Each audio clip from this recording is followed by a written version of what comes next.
Hey everybody, doing Mars in Sagittarius. I bought this wine in representation of Mars in Sagittarius. Send nudes.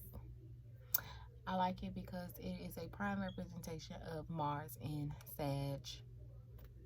Send those nudes. They love nudes. And they're very, and when I saw this, I saw funny, I saw quirky, and that's Sagittarius. I thought this was cute. I thought it was neat.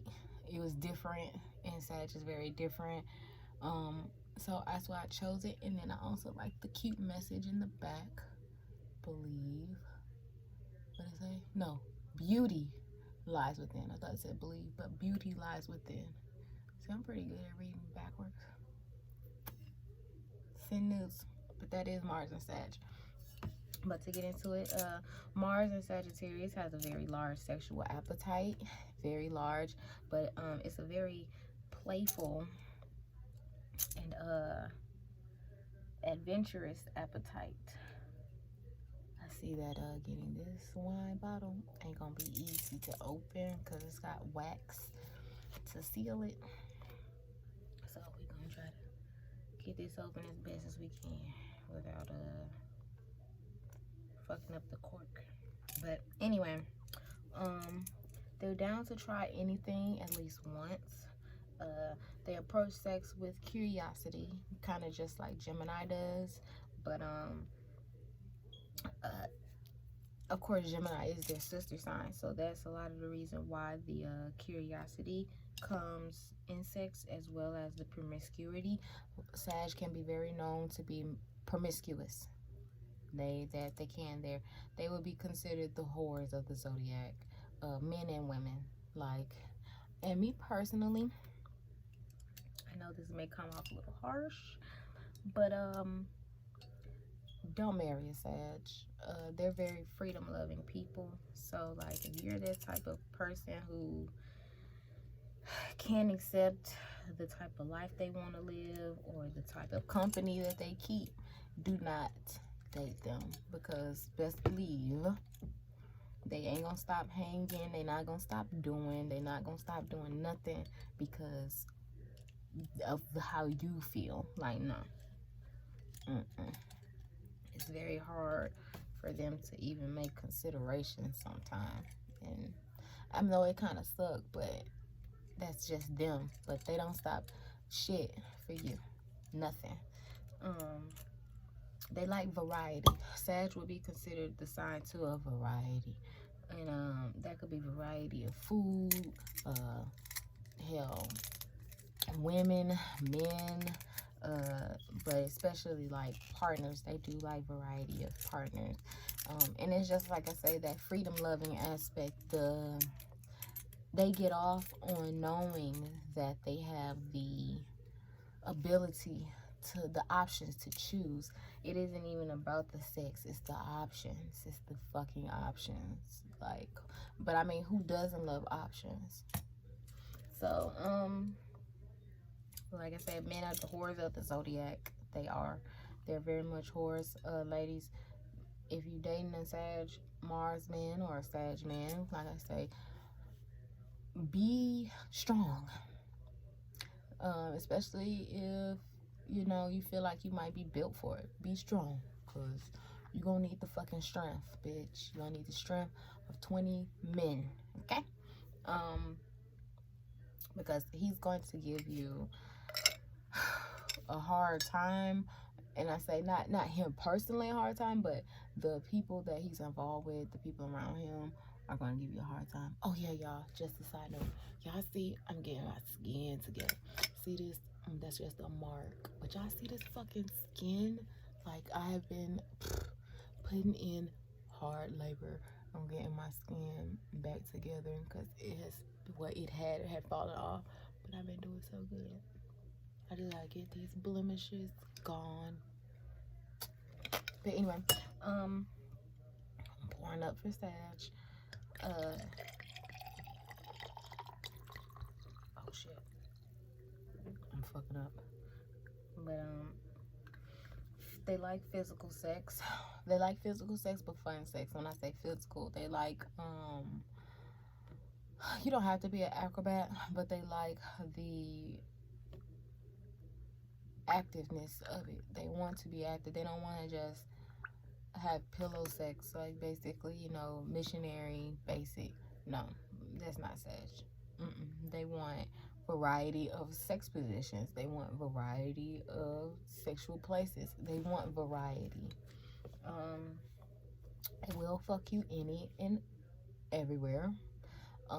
Most notable for car sex, and I feel like that might have a connection with Gemini, being that they're polar opposites, they're sister signs, they're opposite signs though. So I think in Gemini is the sign, it rules cars as well. Gemini rules cars. So it's just weird that a lot of Sagittarius have a lot of car sex. It's a little weird, but they do.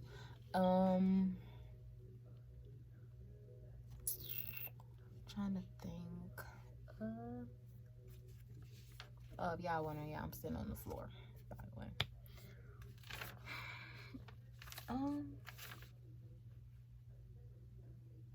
Oh, they love quickies. And when I was to go back to having sex any and everywhere, he's deceased now, but I dated this guy for a while, and he was a Sagittarius sun, and he tried to have sex in a laundromat, okay?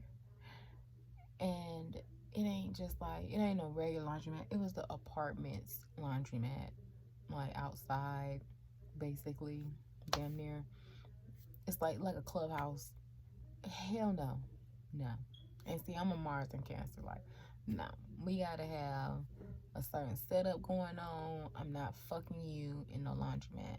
Now, maybe at the mall, maybe, you know, a few other places, but like public restrooms, no.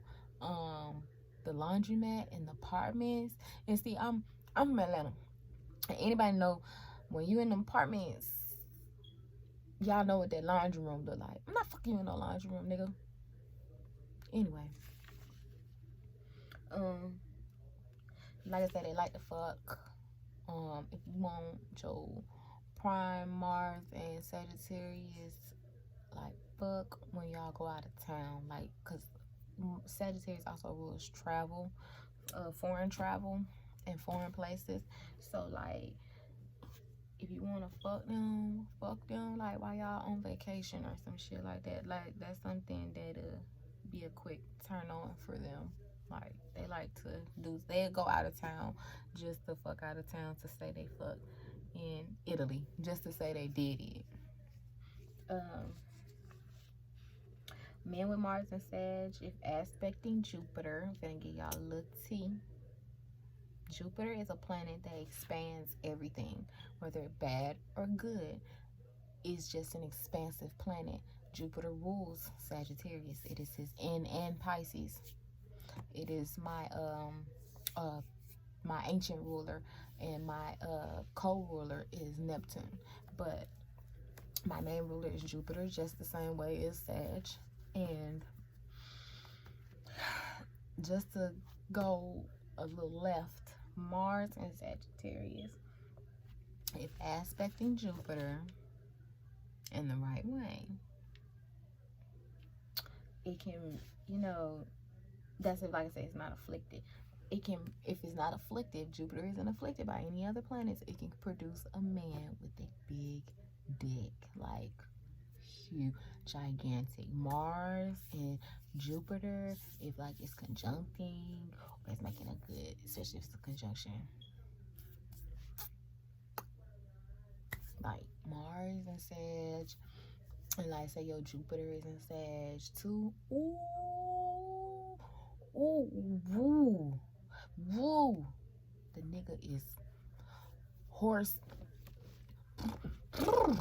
Like, what? And it's to say that because when you put them two together, like say Jupiter is at home in Sagittarius. So like, y'all get the picture.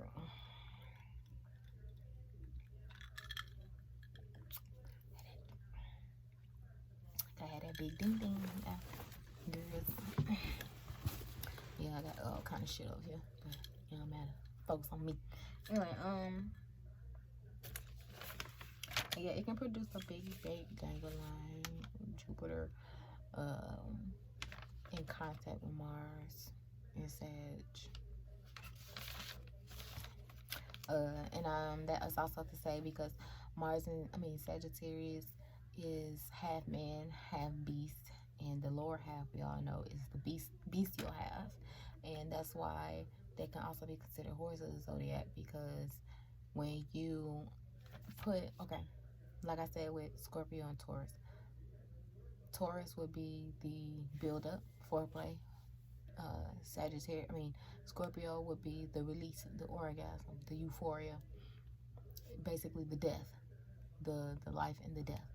Where Sag and Scorpio, because they sit right next to each other, the connotation of energies can collide sometime depending on the birth chart and depending on, I say, to me, the last 2 weeks or the last week of the zodiac cycle that sign is in. I feel like the energies can actually meld together. That's why you have cusp.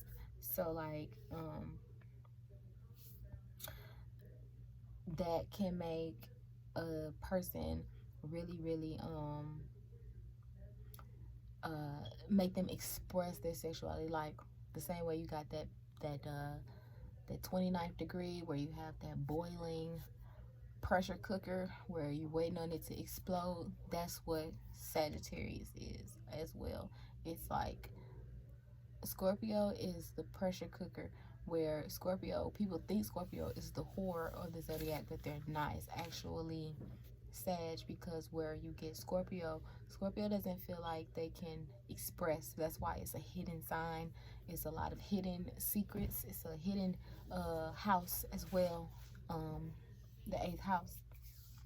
So when you have something that's brewing under the surface, and when it finally gets released and able to express itself in Sagittarius, it can go overboard. And then that's when it comes to that beast-like personality, wanting to fuck everything, wanting to express their sexuality, wanting to make sure that their freedom isn't restricted, because also 8th house is restrictions as well. You have a lot of restrictions in the 8th house. And the 8th house also has a lot of karmic ties to it. So like that, has a lot to do with it too. But where, like I said, you think Scorpio is the pot, the boiling pot, and then Sagittarius is where you threw some grease in it, and now it's turned into a fucking fire, basically. So you get fire sign too. So it makes sense. Mars and Sag men, they can also be into face painting. Yeah. Sag men in general. Sag in astrology also deals with, Sagittarius also deals with sperm. So that has that connection as well. So yeah, a lot of Sag men are more than likely into nothing on your face. Like, nothing on your face. Honest, they're very honest nature people. They're very, very honest. If you don't want to know the fucking answer, don't ask. Like, that goes a long way when talking to a Sag. If you don't want to know, don't ask. And then sometimes, even if you don't want to know, they'll still tell you. They like outdoors. They're very, very, very restless people, and when they're children, they're even more restless. It's easy to identify a Mars and Sagittarius child because of how restless they are with themselves, and it can become a bit much for the parent. But I'm gonna come out and come back in, and we're gonna do part 2.